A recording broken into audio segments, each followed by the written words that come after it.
हर माता पिता अपने बच्चे को अच्छे गुण और सीख देना चाहते हैं। छोटी उम्र से ही पेरेंट्स अपने बच्चे में अच्छे गुण डालने की कोशिश करते हैं, जबकि आप यह काम गर्भ से ही शुरू कर सकते हैं। भगवद गीता पढ़ने से गर्भ में पल रहे शिशु के विकास और पालन पोषण में मदद मिलती है। धार्मिक किताबों से बच्चों को पौराणिक कथा और ईश्वर के प्रति विश्वास बढ़ता है।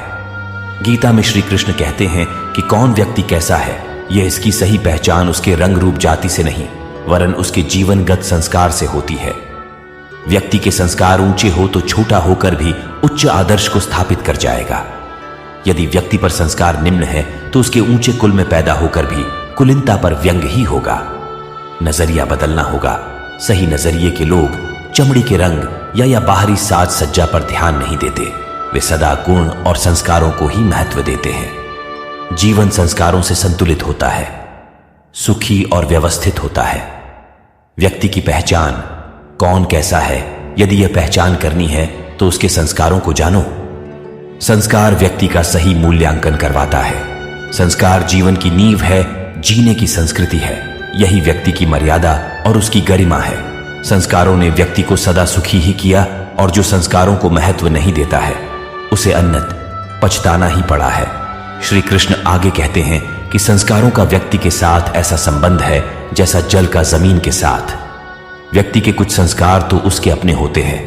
हम जीवन को उसकी गहराई तक जाकर देखते हैं तो बोध होता है कि हर व्यक्ति पूर्णतः संस्कारों का ही एक पुतला है। व्यक्ति एक जन्म का नहीं, जन्मांतर के संस्कारों का परिणाम है।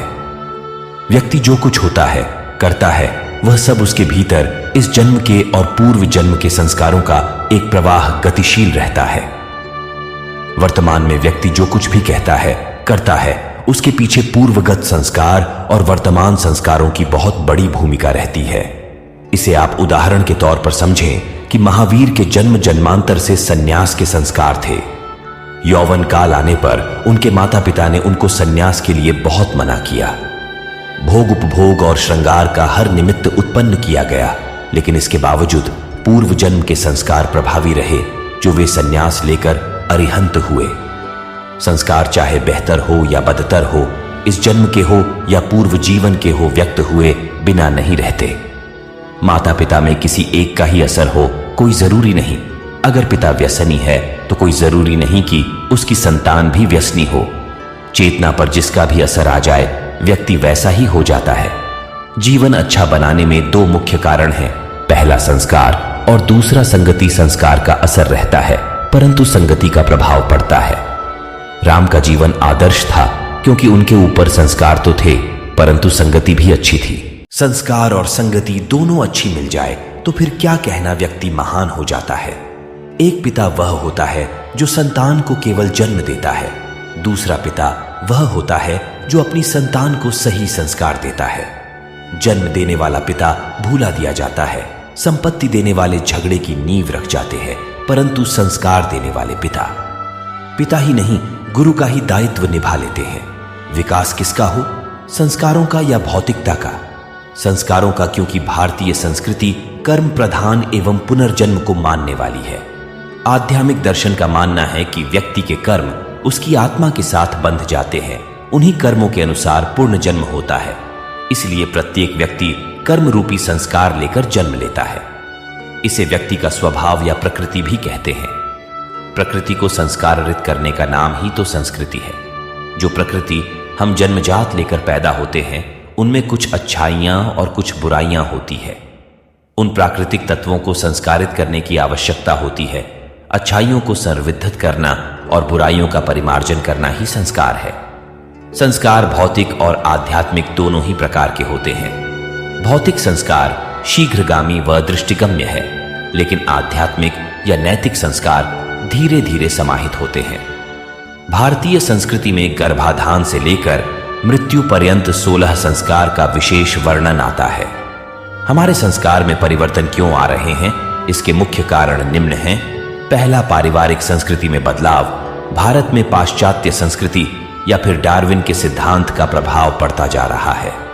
हम स्वयं को शक्तिशाली बनाने एवं दिखने में ही जीवन की सच्चाई को मान बैठे हैं। जहां हमने तिनका जोड़कर परिवार बनाया था, वही अब बिखरने पर उतारू हो गए हैं। उसे ही शक्तिशाली बनाने की होड़ है। इसमें भोगवाद पनम रहा है। अर्थ संचय का आधार नैतिकता न होकर अनैतिकता का आचरण हो गया है। जीवन के हर क्षेत्र में आधुनिकता का प्रभाव देखने को मिल रहा है। कल जहां व्यक्तित्व विकास के साधन थे, अब वह शारीरिक प्रदर्शन मात्र रह गया है। वेशभूषा शालीनता की निशानी थी, वहीं विद्रोहता की निशानी बनती जा रही है। आज भारतीय संस्कृति के संरक्षण की महती आवश्यकता आ पड़ी है। इसके संरक्षण का केंद्र परिवार ही हो सकता है। इसलिए परिवार से ही प्रारंभ करना होगा। यदि परिवारों का विघटन का क्रम नहीं थमा तो व्यक्ति अकेला पशु की तरह जीवन व्यतीत करेगा। दूसरा, वर्तमान पारिवारिक समस्याएं एवं समाधान। परिवारों की समस्याएं किशोरों, युवाओं, प्रौढ़ों एवं महिलाओं से भी संबंधित है। किशोर वर्ग के समक्ष आधुनिक शिक्षा एवं पाश्चात्य प्रभाव की समस्या है। प्रौढ़ों एवं वृद्धों को यथोचित सम्मान प्राप्त नहीं है। कॉलेजों का खुला वातावरण युवाओं को कभी कभी अपराध एवं पतन की ओर धकेल देता है। कामकाजी महिलाओं पर दोहरा बोझ पड़ता है। फिजूल खर्चे, भोगवादी संस्कृति एवं नई विलासितापूर्ण साम्राज्ञी भी समस्याएं उत्पन्न करती है। इन सब के विश्लेषण एवं समाधान पर गहन विचार विमर्श कर समाधान निकालना चाहिए।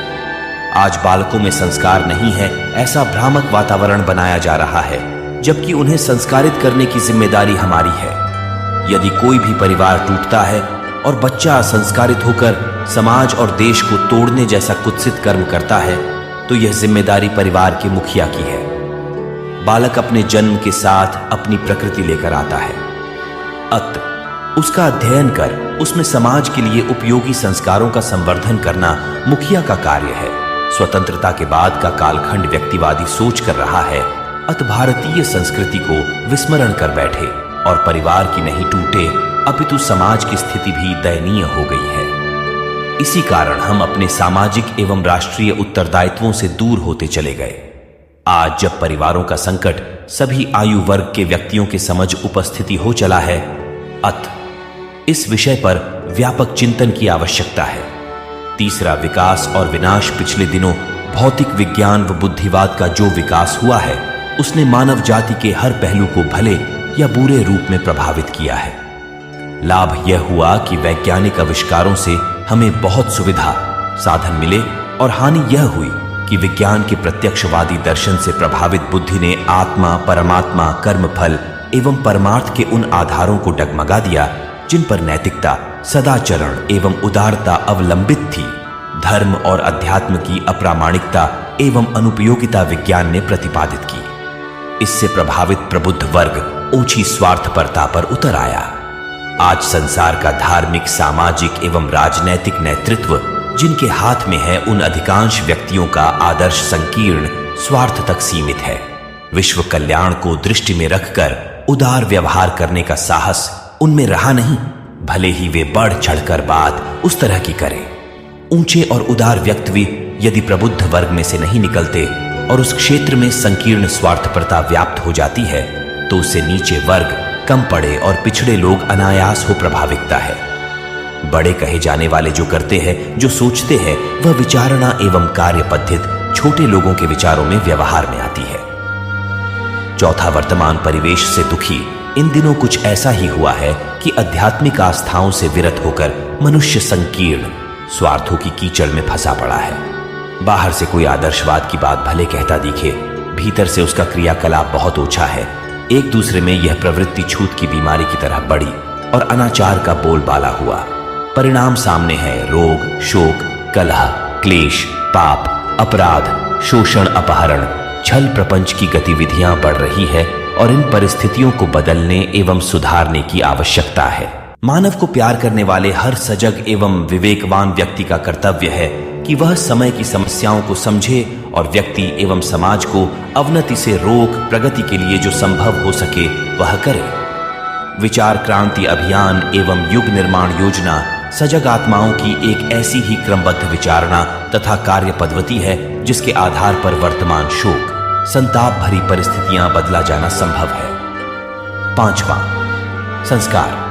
भारत देश एक आदर्श देश है। सारे विश्व में भारत का अपना एक स्थान है। सबसे हटकर इस देश का अस्तित्व है। क्यों? क्योंकि यहाँ संस्कार और त्याग को महत्व दिया जाता है। संस्कार और संस्कृति का बड़ा बेजोड़ संबंध है। जो संस्कार के बिना ही संस्कृति को जीवित रखना चाहता है, वह तो ऐसा है जैसे पानी के बिना बाग को सलामत रखना। पानी से ही बाग हरा भरा रहता है, फला फूला रहता है। उसी प्रकार मनुष्य जीवन रूपी बाग संस्कार रूपी जल से ही फला फूला रहता है। जीवन में संस्कार की महत्वपूर्ण भूमिका है। जिस प्रकार नींव के बिना इमारत टिक नहीं सकती, उसी प्रकार संस्कार जीवन की नींव है। जैसा संस्कार होगा वैसा जीवन बनेगा। जीवन का निर्माण भाग्य, पुरुषार्थ, संस्कार, संगति, ये 4 आधारभूत स्तंभ हैं। इनमें से संस्कार अपने आप में बड़ी अहम भूमिका अदा करता है। संस्कार जीवन बनाता है। जीवन में अच्छा बुरा समय आया करता है, परंतु संस्कारवान व्यक्ति धैर्यपूर्वक परिस्थितियों का सामना करता है। जैसे राम को अवध का, अयोध्या का राज्य मिलना था, परंतु वनवास जाना पड़ा। कितनी गंभीरता और धैर्य के साथ मन को तैयार किया वन को जाने के लिए। महापुरुषों का जीवन मानव को विपरीतता का सामना करने के लिए, साहस जुटाने के लिए प्रेरणा रूप बनता है। संस्कारवान सीता, जिसे पति ने गर्भवती अवस्था में भी वन में छुड़वा दिया, तब भी रंच मात्र भी पति के लिए बुरा विचार नहीं आया और अच्छे समय की प्रतीक्षा करती रही और सोचती रही। हीरा चमकता है घिसने के बाद, सोना चमकता है तपने के बाद, मेहंदी रंग लाती है पिसने के बाद, पाषाण पूज्य होता है घड़ जाने के बाद। उसी तरह मनुष्य महान बनता है संस्कारित होने पर। संस्कार मनुष्य को महान बनाता है। संस्कारवान मानव इतिहास बना देता है। मानव की शोभा संस्कारों से है। संस्कारवान आदर पाता है, सम्मानित होता है। संस्कार विहीन मनुष्य कागज के फूल के समान है। जिस प्रकार तालाब की शोभा कमल से होती है, सभा की शोभा श्रोता से होती है, घर की शोभा नारी से होती है, उसी तरह से मनुष्य शोभनीय तभी होता है जब वह संस्कारित होता है। पुत्र सुपुत्र है या कुपुत्र है, यह संस्कारों के माध्यम से ही प्रतीत होता है। भारतीय संस्कृति की सभ्यता और पवित्रता मनुष्य के माध्यम से ही प्रचलित है। मान का सोच और उसकी जीवन शैली पर सभ्यता और पवित्रता की रक्षा हो सकती है। जीवन शैली में अंतर आ गया है। जीवन शैली में आधुनिकता आ गई और विचारों में भी आधुनिकता आ गई, इसलिए संस्कृति पर बड़ी तेजी से आघात हो रहा है। जीवन शैली में एजुकेशन घुस गया, परंतु यह समझना बहुत जरूरी है कि जीवन शैली अपनी जगह है और एजुकेशन अपनी जगह है। जीवन शैली को सुखद बनाने के लिए संस्कार आवश्यक है। एजुकेशन का अपना महत्व है, परंतु जीवन शैली में अगर एजुकेशन आ जाता है तो व्यक्ति शांतिपूर्ण ढंग से नहीं जी सकता है। जैसे एक वकील है, वह घर में बच्चों के साथ और पत्नी के साथ वकील की भाषा बोलेगा तो पत्नी उसके पास नहीं रहेगी। वहां तो दाम्पत्य जीवन के अनुसार व्यवहार करना होगा और बच्चों को पिता का प्यार देना होगा। बच्चे पिता को पिता ही कहते हैं। जिस दिन डिग्री के हिसाब से बच्चे पुकारने लग जाएंगे, उस दिन संस्कृति ही मिट जाएगी। व्यक्ति को सही सलामत चलने के लिए दोनों पैर सुरक्षित होना आवश्यक है। उसी प्रकार जीवन सही सलामत शांतिपूर्ण जीने के लिए एजुकेशन और संस्कार दोनों आवश्यक है। परंतु वर्तमान में एजुकेशन मजबूत होता जा रहा है और संस्कार कमजोर होते जा रहे, इसलिए जीवन का बैलेंस बिगड़ रहा है। मात्र एजुकेशन के आधार पर चलने वालों की जिंदगी बिगड़ रही है और पारिवारिक समस्या बढ़ती है। बच्चों को स्वावलंबी बनाएं। बाल्यावस्था से ही बच्चों को योग्य शिक्षा दें। नींद से जागने पर अपने ओढ़ावन को तय करना सिखाएं। आरंभ में ठीक से नहीं होगी, परंतु धीरे धीरे बच्चा जैसे बड़ा होगा वैसे व्यवस्थितता उसमें आए बिना नहीं रहेगी। प्रातःकालीन क्रिया समाप्त होने पर विद्यालय का अभ्यास, विद्यालय की तैयारी उन्हें ही करने की सीख दें। अभ्यास की पुस्तकें विद्यालय अथवा बाहर से आने पर जूते चप्पल, बस्ता इत्यादि निश्चित स्थान पर ही रखना सिखाएं। उसी प्रकार हाथ पैर स्वच्छ धोने के पश्चात कपड़े के बटन अथवा हुक टूटा हो अथवा कपड़े थोड़े से उधड़ गए हों तो उन्हें ही सीना सिखाएं। अपना कार्य कपड़े बदलकर उनकी ठीक से वह बनाकर रखना सिखाएं। स्वयं करने में बच्चों को भी आनंद होता है।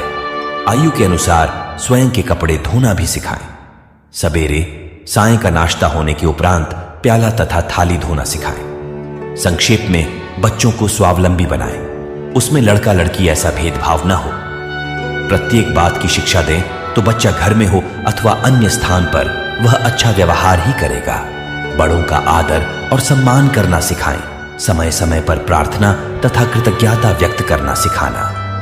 प्रात, सोकर उठने के पश्चात बच्चों को बिस्तर में ही प्रार्थना करना तथा ईश्वर से आज का दिन दिखाया, इस हेतु कृतज्ञता व्यक्त करना सिखाएं। मुंह धोने के उपरांत भगवान को नमस्कार करने के लिए कहें। कुछ भी खाने से पूर्व उनसे प्रार्थना करवाएं। उसी प्रकार प्रत्येक बात ईश्वर की कृपा से ही हुई है, यह उनके मन पर अंकित करें। जल्दी सोना एवं जल्दी उठना, बाल्यावस्था से ही बच्चों को जल्दी उठना सिखाएं। अनेक घरों में यह देखा जाता है, बच्चों की पढ़ाई हेतु रात्रि में जागते हैं एवं सवेरे 8 से 9 बजे उठते हैं। इसके विपरीत रात्रि में जल्दी सोकर प्रातःकाल अभ्यास करने से ही वह अधिक अच्छे से ध्यान में रहता है। कहा जाता है कि रात्रि में शीघ्र सोना एवं प्रातः शीघ्र उठने वाले को स्वास्थ्य तथा संपत्ति का लाभ होता है। पूर्व काल में ऋषि मुनि ब्राह्म मुहूर्त पर उठकर वेद पठन करते थे। रात्रि में रजतम की प्रबलता होती है। इसके विपरीत प्रातःकाल सात्विकता होने से उसका अभ्यास पर अच्छा परिणाम होता है। प्रत्येक बात समय पर करना सिखाएं। छोटे बच्चे बड़ों की कृति से ही सीखते हैं, इसलिए बड़ों को ही अपना आचरण, बोलना, अन्यों का सम्मान करना इत्यादि, उसके लिए शरीर की अपेक्षा मन को ही अनुशासन में रखना होगा। बच्चों के समक्ष स्वयं आदर्श रखें।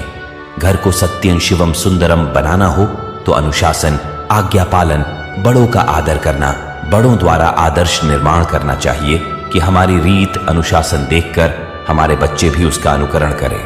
ऐसा हुआ तो आदर्श परिवार बनने में समय नहीं लगेगा।